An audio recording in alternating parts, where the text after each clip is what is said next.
Hello, and thank you for joining the Champion Within podcast, your premier go-to spot for unlocking your winning mindset.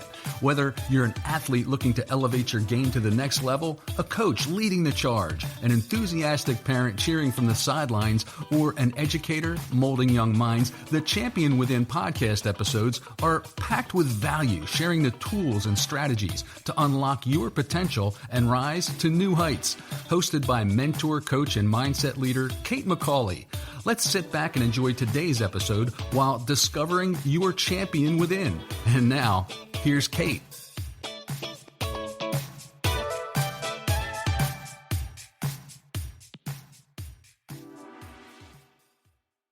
Hey champions, it's Kate here, and today's episode is a little different.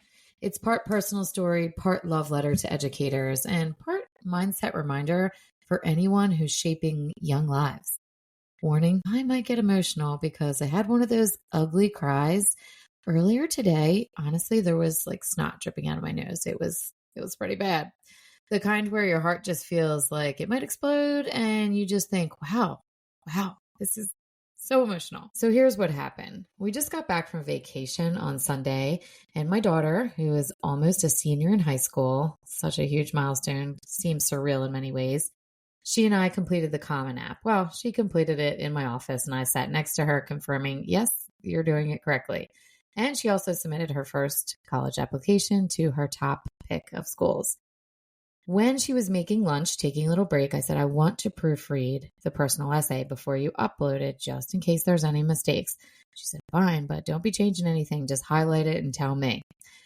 While I was reading it, that's when the hot mess, scary cry started. Afterwards, I hopped up out of my seat, walked to the kitchen. I gave her a hug and I whispered, I'm so proud of the human you are. You're going to be an amazing teacher.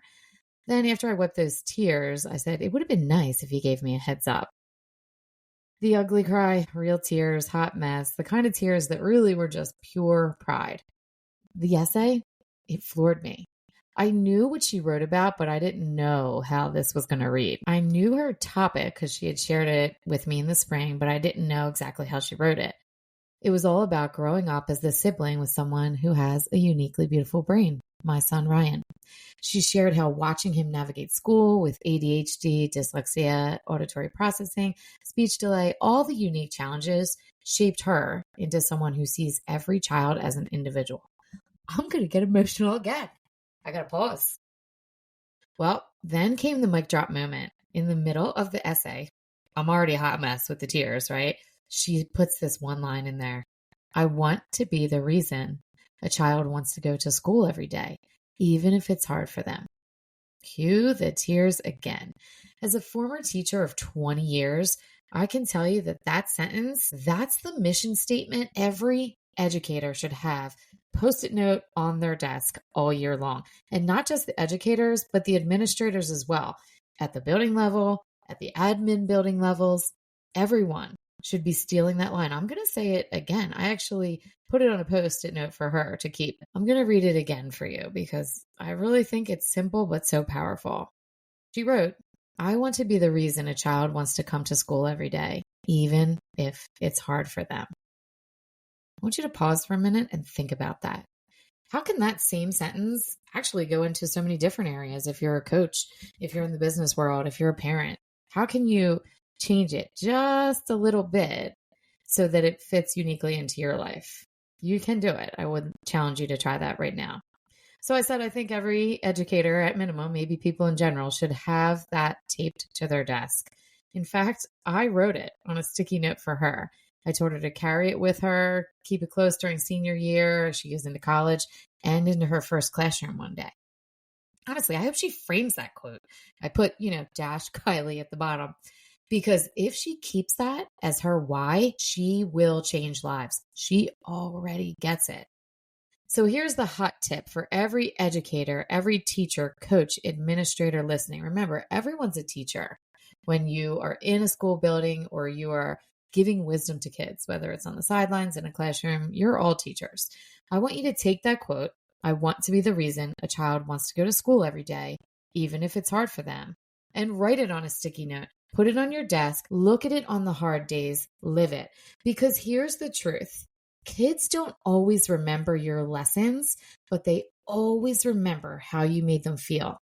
You want them to feel safe, seen, and capable. And just to give you a little glimpse into her heart, the essay had so much more packed in there. She shared in one part of the essay about a moment, and I won't even drop what grade it was in. She was very vague, but to the point here. So she wouldn't throw this person under the bus in any way. You couldn't figure out the content, even what level it was. And I'm not going to do it either. But I remember this moment happening and her coming home and telling me about it.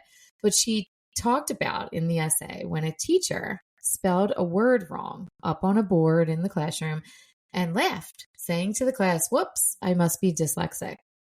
Kylie came home that afternoon and she told me. I raised my hand and said, "Mistakes happen, but that joke isn't cool. Someone in this class or their family could be dyslexic." When she wrote this in her essay, she had such a great way to just weave it in and explaining that this is one of the ways that her experience being a sibling to someone who has a uniquely beautiful brain has changed her. Just so you know, that story actually had a great ending. The teacher did apologize to the class. Kylie actually threw on at the end, "No disrespect to you," for a typical age-appropriate thing for a kid to say. And she really wasn't trying to be disrespectful. In many ways, she was teaching that teacher a lesson. Politely. Way more confident than I've ever been, by the way. The teacher apologized to the class, and she even sent me an email later saying that she admired Kylie for speaking up. My brain, my mom brain, exploding with pride. And, I wasn't worried at all that she would be rude or disrespectful. I knew that she dropped that "no disrespect to you" part. In my educator brain at the time, I was still in the classroom. I thought, oh, she already gets it. As of now, she doesn't want to teach special ed. She loves early childhood. And honestly, she's magical around that age. But I already know, because I'm an IEP mom, that IEP parents are going to request her for their kid. When their kid is mainstreamed into the classroom, they're going to say, "My kid," if it was me, I'd say, "My Ryan needs Miss Kylie McCauley," because she's the teacher kids feel safe with. So to all of my educators, coaches, parents out there, even my business owners, I want you to take this story as a little mindset reset. Be the reason a kid or maybe someone that you mentor in some way wants to show up, even when it's hard.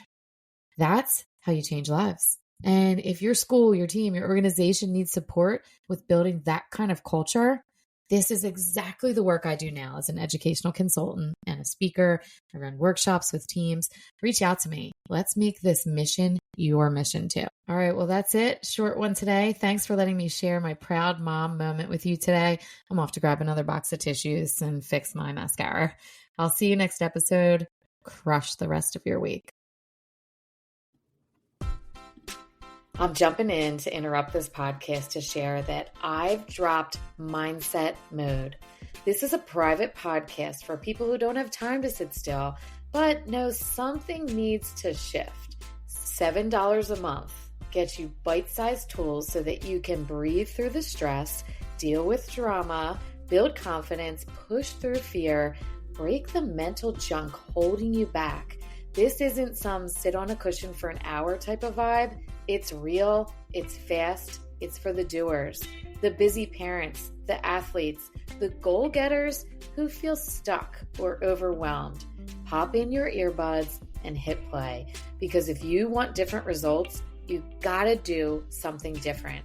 Your momentum starts here. Mindset Mode is live. Let's go. I'm so excited for you to access this. Go to the show notes after this podcast, tap on the link, and it's all yours.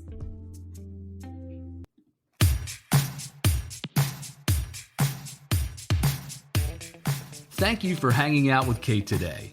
And whether you're going to coach, teach, cheer from the sidelines, or hitting the field yourself, remember, mindset is everything. Don't forget to follow the show for the latest episodes, as we all need a little extra motivation, humor, and sanity in our busy lives. Now, go and unleash your champion within you, one step at a time. We're always rooting for you.